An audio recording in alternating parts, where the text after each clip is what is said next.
నేను చూస్తున్న రివ్యూస్ కానీ అన్నిటికీ మేము అనుకున్న దానికి చాలా దగ్గరగానే ఉందనుకున్నాము. ఏ సినిమా అయినా క్రిస్టల్ క్లియర్గా 100% ఫుల్ ప్రూఫ్ ఎవరు తీయలేరు, ఎంత పెద్ద సినిమా అయినా. సో చిన్న చిన్న కంప్లైంట్స్ ఉన్నాయి కానీ రీసెంట్ సినిమా మ్యూజిక్ కానీ పర్ఫార్మెన్సెస్ కానీ ఈ మధ్యకాలంలో I can proudly say last 7 monthsలో 2025లో వచ్చిన ఏ సినిమా కూడా ఇంత టెక్నికల్, ఇంత బ్రిలియన్స్గా, ఇంత గ్రాండియర్తో, ఇంత మంచి మ్యూజిక్ ఇవన్నిటితో ఈ మధ్యకాలంలో సినిమా రాలేదు. సో ఈ చిన్న చిన్న కంప్లైంట్స్ సెకండ్ హాఫ్ కొంచెం స్లో అయింది, ఇవన్నీ ప్రతి సినిమాకు ఉంటాయండి. అవన్నీ కామనే, అవన్నీ పట్టించుకోకుండా ఖచ్చితంగా థియేటర్కి వచ్చి సినిమా చూడండి, మీరు ఎంజాయ్ చేస్తారు, నాది గ్యారంటీ. ఏ రకంగా మీరు సినిమా థియేటర్కి వచ్చి మీరు ఎంజాయ్ చేసి మీకు సినిమా ఏ మాత్రం మీకు హై రాలేదు, ఎంజాయ్ చేయలేదంటే మాత్రం మీరు అప్పుడైనా మాకు ఫోన్ చేసి పెట్టచ్చు, అంత కాన్ఫిడెంట్గా చెప్తున్నారు. సినిమా రిలీజ్ అయిపోయింది కూడా చెప్తున్నాను. చిన్న చిన్న కంప్లైంట్స్ ఈ సెకండ్ హాఫ్ ఇవన్నీ ఏం పట్టించుకోకండి, హ్యాపీగా సినిమా థియేటర్కి వచ్చి చూడండి. సినిమా చాలా బాగా తీస్తాం, చాలా ఒక తెలుగు సినిమాకి ఆల్మోస్ట్ ఒక హాలీవుడ్ ఫిల్మ్ స్టాండర్డ్స్లో టెక్నికల్గా అంత స్ట్రాంగ్గా తీసాం సినిమాని. విజయ్ గారు అందరూ కోరుకున్నట్టు, అందరు ఫ్యాన్స్ కోరుకున్నట్టు మీ విజయ్ దేవరకొండ గారు హిట్ కొట్టారు ఫైనల్.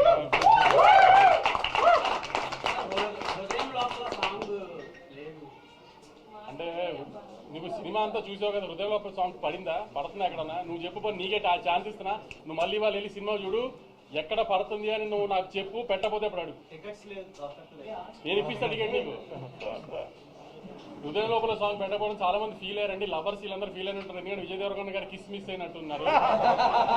ఎందుకంటే చాలా ట్రై చేసాం కానీ ఆ సినిమా ఉన్న ఇంటెన్సిటీకి ఫిట్ చేయడం కుదరలేదు, దాన్ని మాక్సిమం ట్రై చేసాం కానీ సెకండ్ హాఫ్లో ఏమైనా ట్రై చేయొచ్చు కదా పెట్టడానికి అందరూ మాకు సలహా ఇస్తున్నారు, ఎక్కడైతే కొంచెం స్లో అయింది అనుకుంటున్నారో.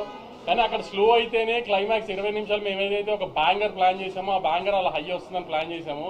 ఇప్పుడు ఈ మలయాళంలో ఇడ్లీ అమ్ముకుంటున్నారని గొప్పగా చెప్పాడు కదా, ఈ అబ్బాయిని తీసుకొచ్చి అంతమందిని చంపిస్తాం ఇవన్నీ ప్లాన్ చేసాం కదా. సో అందుకని కొంచెం అవన్నీ అలా జరిగినాయి. కాబట్టి మళ్ళీ చాలా గర్వంగా చెప్తున్నానండి, సినిమా చాలా బాగుంది, చాలా గ్రాండ్గా తీసాం తెలుగు సినిమా స్టాండర్డ్స్కి. తప్పకుండా థియేటర్కి వచ్చి సినిమా చూడండి, you definitely like the film and you love the film.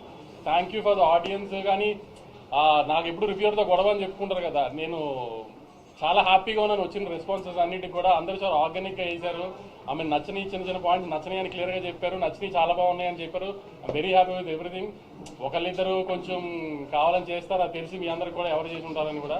మిగతా అందరూ అయితే చాలా హ్యాపీగా నేను సాటిస్ఫైడ్గా ఇచ్చారు. చాలా మంది రివ్యూస్ కూడా కొంచెం కంప్లైంట్స్ చెప్పినా జెన్యున్గా అనిపించింది వాళ్ళు చెప్పిన కంప్లైంట్స్ కూడా మాకు, ఎందుకంటే మాకు అనిపించింది కాబట్టి తప్పులు చేశామని. ఆ చిన్న చిన్న తప్పులు పక్కన పెట్టి మీరు తప్పకుండా